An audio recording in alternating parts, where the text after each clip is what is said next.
It's hard to imagine it now, but as recently as 1968, this country lane was a federal highway. But the people here at Pleasant Hill must have some friends in high places, because they were actually able to get the federal government to move it. And now we have the perfect setting for these wonderful old historic buildings.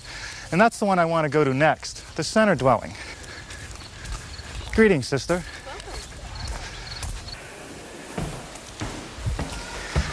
One of the things I like about the interior of this building is the height of the ceilings.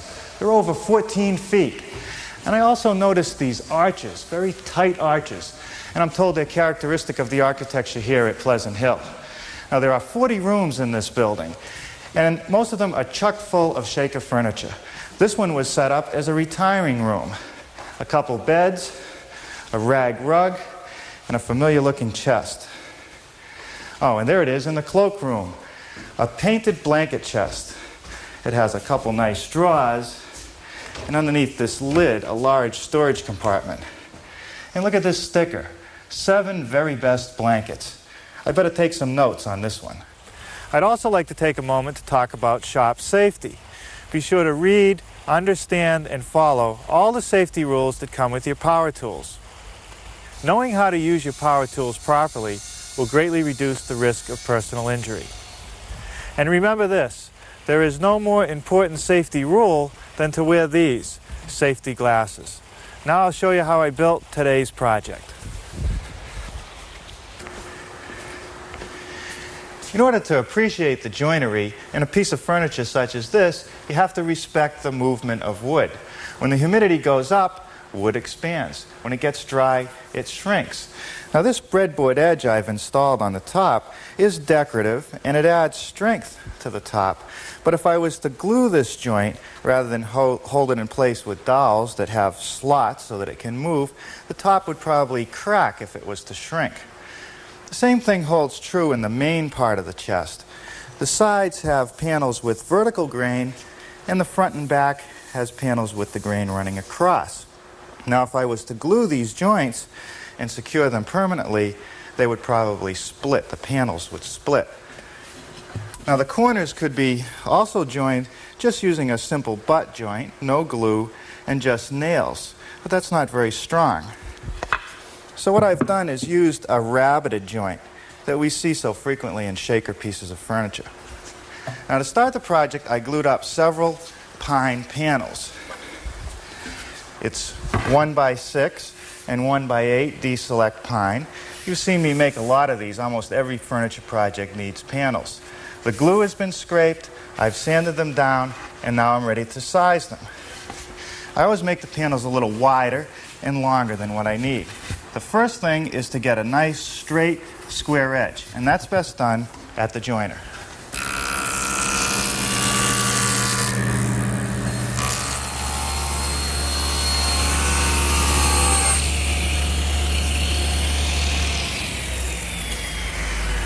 Okay, now I'll square one end and cross-cut it to length.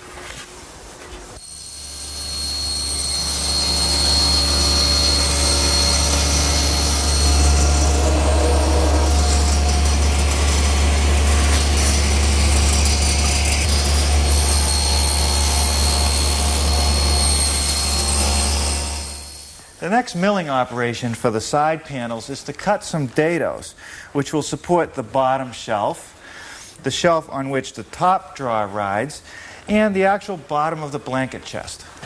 Now we'll start by making the dado for the bottom shelf.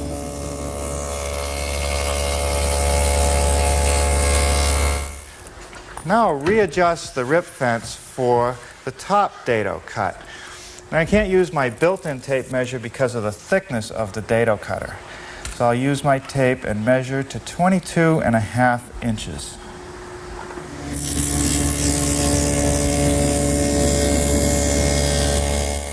And finally, one more dado in the side for the middle shelf.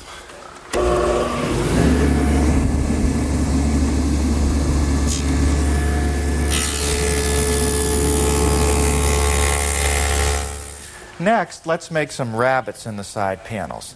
A 3/8 by 3/4 inch one along the back edge of the panel and a 3/8 by 3/8 inch one along the front edge. And I'm going to leave the dado set up exactly as it is, but I'm going to attach this wooden strip to protect my rip fence. It's a nice little thing to have around the shop, and it's just held in place with a couple screws. Okay, now I can run the rip fence over the dado head cutter for varying widths of rabbets. Now first I'm going to set it up for a 3/4 inch wide rabbet, which will be right at the edge of that blade, and run a sample.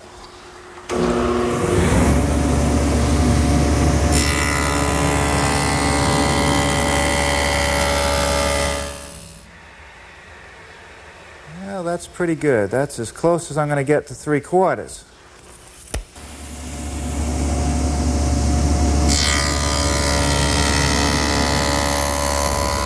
Now with an adjustment to the rip fence to make the 3/8 inch dado, which is good on our sample piece, I'm ready to run the front edges.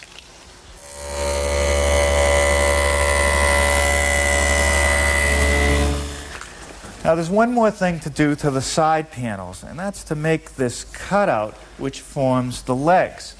So I've taken the panel, clamped it in the workbench, and done the layout first, and then attached this straight edge clamp to guide my little circular saw. I'm going to make a plunge cut, which means I'm going to lower the blade through the work and carefully go along the line.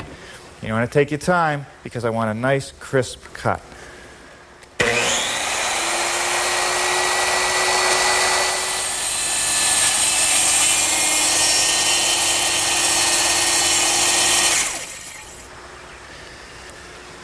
Now I can remove the clamp and make these short angled cuts freehand.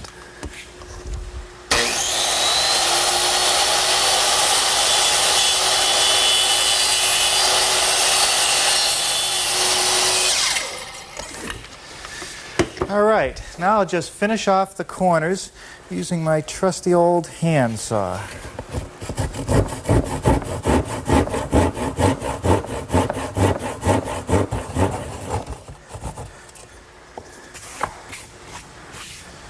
Now it's time to do a little assembly. I've put some glue in the dado joint and on the end of the panel.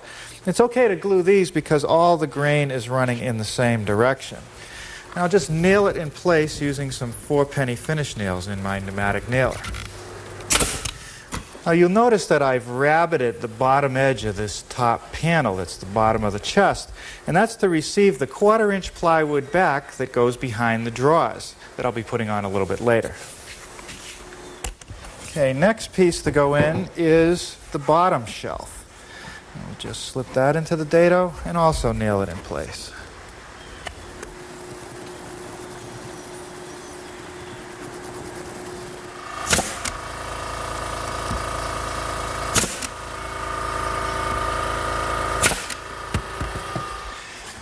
Okay, for the next step I'm going to flip this over so it'll be a bit easier to locate the front edge of the shelf. Now the shelf that supports the drawer, the top drawer, is actually a piece of plywood that I had here at the shop. You could use a pine panel, but since you don't see it, it really doesn't make much sense. Now because this is plywood, I have to treat it a little differently. I'm not going to put glue along the entire joint because that gets me into a cross-grain gluing situation. But I will put a little glue at the front edge of the plywood panel, and that'll keep it fixed. The rest of it will be held with just a couple nails.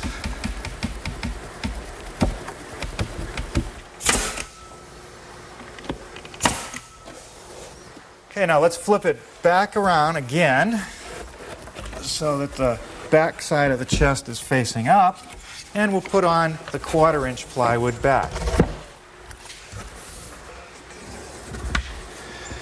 Just a little bit of glue along the edge of each shelf and the side panels. And now the piece of 1/4 inch plywood, which I'll just tack in place with some 1-inch brads. Now there's one more piece for the back of the blanket chest, and that's this solid pine panel. And I made it out of pine because you're going to see it. Now I sized it the same way as I did with the side panels, but I've made a little rabbet joint down at the bottom edge, and that's so that it will lap over the bottom of the chest. And that's so that if I have any shrinkage of this bottom panel, it won't have a gap along the edge back here. Now remember, no glue, just a few nails, maybe 3 or 4 in each corner, and a couple little brads along the bottom edge.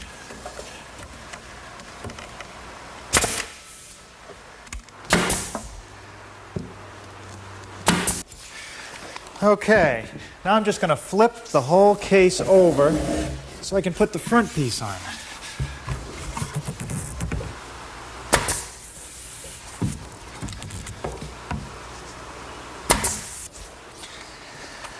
Let's take a look at the prototype. Beneath this panel on the front is a stile, and it goes all the way down to the floor, becoming part of the foot.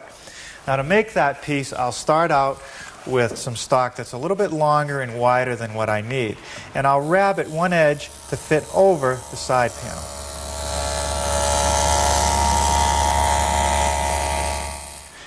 Well, now I'll just bring the pieces over to my power miter box and square up the top end.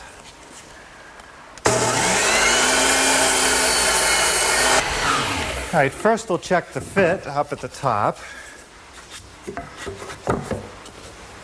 And that's good. And now I'll mark the bottom for the exact length, just using my square as a guide.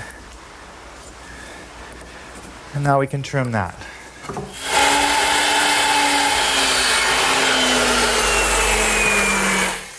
All right, that completes the layout of the stile. It starts up at the top to be 1 inch wide, down along the side of the drawer openings. And then when it reaches the top of the bottom rail, it angles down to the bottom edge. And the width right here is 2.5 inches, the same as the side, and it tapers down to 1.5 inches.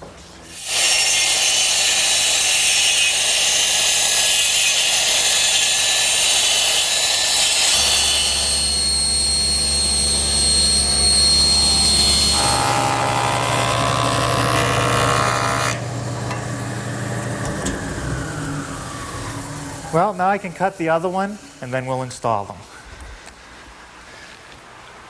Now here on the stiles, I can use a little bit of glue, and I'll just use some 1 inch brads to fasten it together.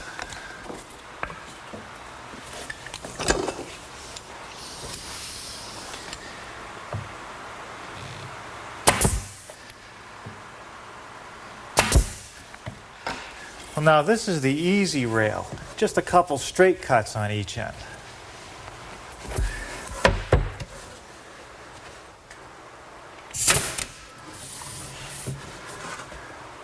Now where the rail meets the stile, I need an angle cut, and I want to know what that angle is, so I'm going to use my bevel gauge. But if I try to slide it in here, it hits the stile and I don't get a true reading. So I'm going to use a little scrap as a spacer, and that way I can set my gauge exactly to the right angle. Now over here at the miter box, I put one leg of the bevel gauge against the fence and then pivot the saw around and align it with the other leg until it's perfectly parallel. And that's pretty good. Looks like about 40 degrees. Now I'll make a cut on one end of the rail.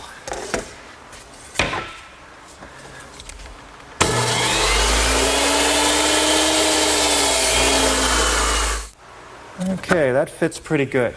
Now I'll mark it for length. And I'm going to leave it a little bit long. It's always easier to trim it back later.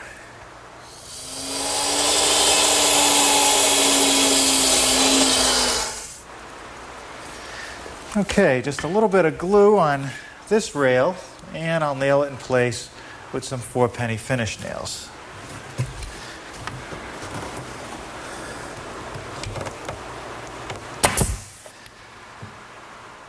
Now one more thing, I want to add a couple cleats so that as I pull the bottom drawer out, it won't rock.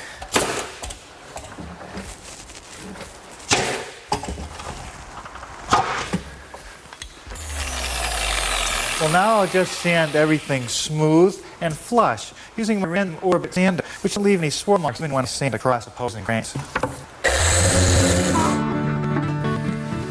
Well, boy, I got real lucky when I picked up the boards that I needed to make the top for the chest. I ended up with some nice pine boards with very straight grain and a color that matches pretty well. And what's nice about boards like this is they tend not to warp and twist, so it'll make a good top.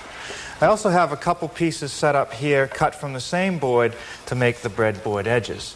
The first milling operation for the top is to make this tongue on the end of the large panel, and I'll do that on the table saw.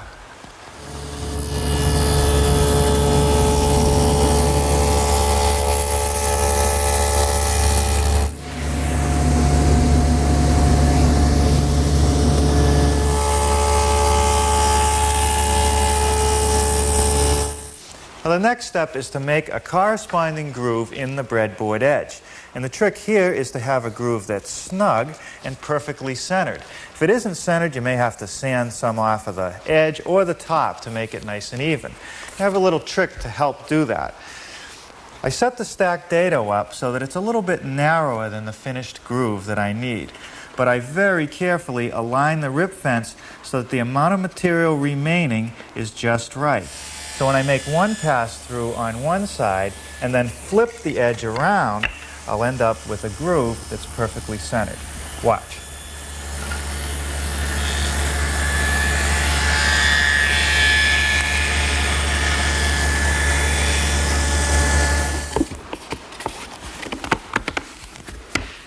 Oh, that's perfect. Just what I want. Now, the breadboard edge is secured to the top with some 1/4-inch dowels, and they actually go all the way through the top. So over here, I've set up my top, clamped the edges in place, and slipped a piece of scrap underneath so that as I drill through, I'll minimize any tear out.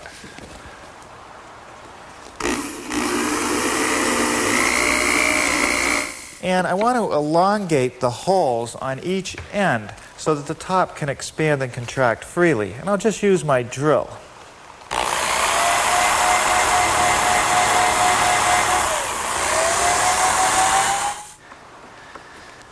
All right, now I've clamped everything back together again to set the dowels. And what I want to do here is just put a little bit of glue at the top edge of the dowel so that it'll be held in place, but not so that it'll be glued all the way through and restrict movement of the top.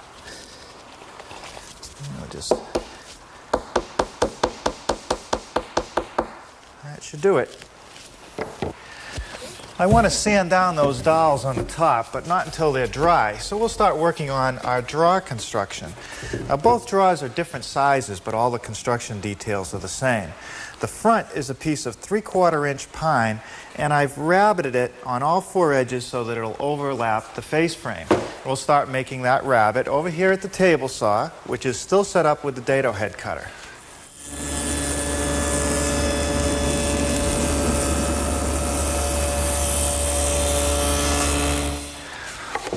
Next, I'm going to make a 1/4-inch wide by 1/4-inch deep dado in the side pieces and along the bottom edge of the front piece to accept the plywood bottom.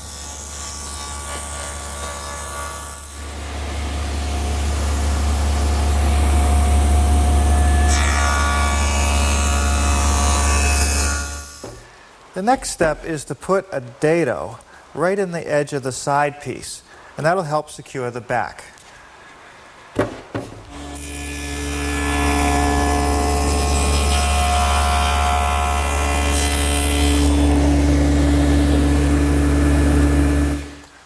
The sides of the drawer are joined to the front with dovetail joinery, and that's a good choice because it's perfect. It'll hold it together, it'll never come apart. Now, historically, dovetails were cut with little dovetailing saws and hand chisels. But today, there's a variety of dovetailing jigs available that you use in combination with your router. This one right here came with a manual of over 100 pages and a videotape. And the best way to learn how to use it is practice on lots of scrap pieces of wood. Now, what I've done is clamped the side piece in position and adjusted these guide fingers to the layout that I want. I've also installed a collar on my router and a dovetailing bit. The collar simply follows the pins, and for the first pass, I'll cut the tails in the side pieces.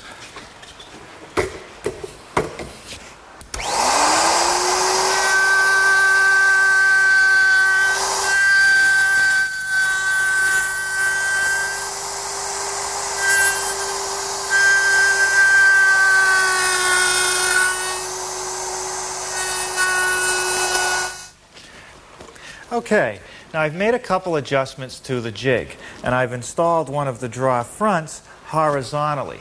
And now I'm ready to cut the pins.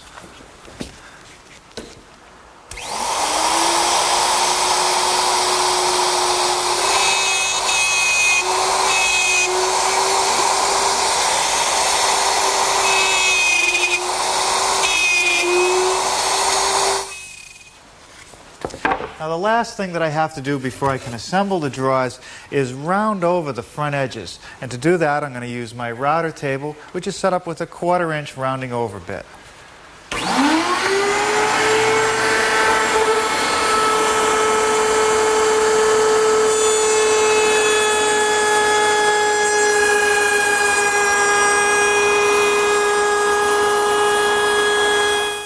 Well, the first step in the assembly process of the drawers is to put a little bit of glue on all the mating surfaces and just spread it out with a brush. And I can just slip it together and tap it in place with my mallet.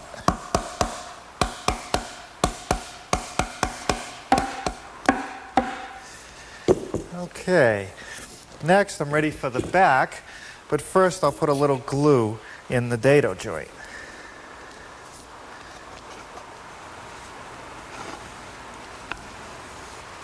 Now I'll just secure the back in place with a couple brads.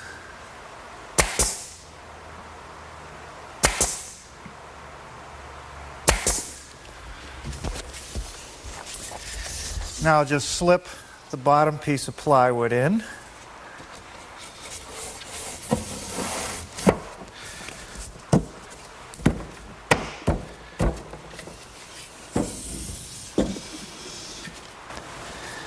Now I'll just check the drawer for square using the framing square. It's got to rack just a little bit. Okay, and now I'll secure it along the back edge with some brads.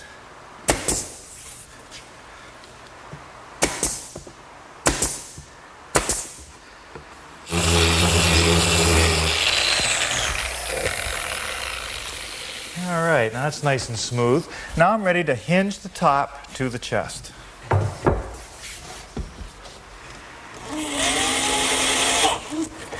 Now to attach the top, I've used a 30-inch brass-plated piano hinge.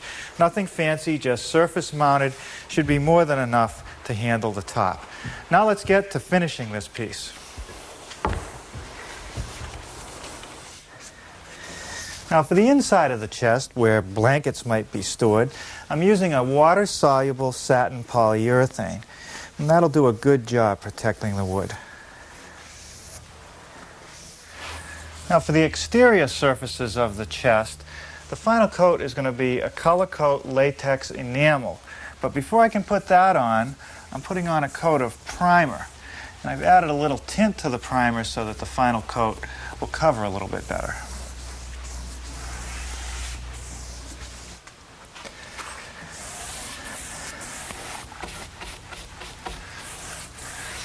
And now the color coat. It's an acrylic latex enamel, kind of a nice old-timey brick color.